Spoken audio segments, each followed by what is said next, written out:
We want to turn now from Texas to Minnesota, where history is set to be made next month when St. Paul, the state's capital, will be governed by an all-female city council. All of the women are under the age of 40, and 6 of the 7 are women of color. NBC News correspondent Adrienne Broaddus spoke to all 7 of these women, and she joins me now. Adrienne, thank you so much for bringing us this report. What are these history-making women telling you? Well, these women say they hope the work they do in St. Paul will serve as a blueprint for other cities around the country. A new generation. Was it over 30 people running for these 7 seats? But people chose to elect us. Of diverse leadership. I'm a daughter of refugees. St. Paul elected not just women and women of color, but they elected experience and skill sets. Professionally, I'm a civil engineer. We think about problems and approach them in a different way. All under the age of 40. To be in this moment now and show what's possible is very exciting to me. I want to continue being a game changer. I want people to see this city hall, this chambers as their own. I remember growing up never believing that I was a leader. Whenever I see ads on TV that's about politics, they are people who look like me at all. It really is important to me that other folks who are like us, growing up and, that they see somebody who they can be. Because it is hard for you to be who you cannot see at all. These 3 were reelected in November.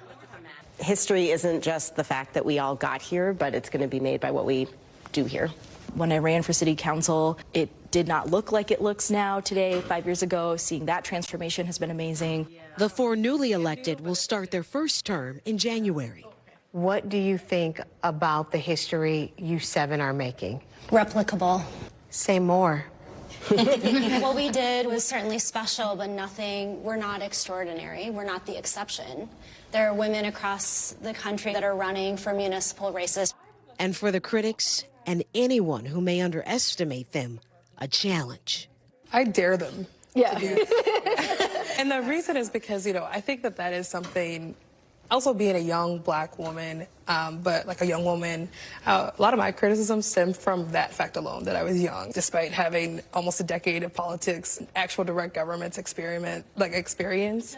Experience with a powerful message for those who aren't hopeful about the future.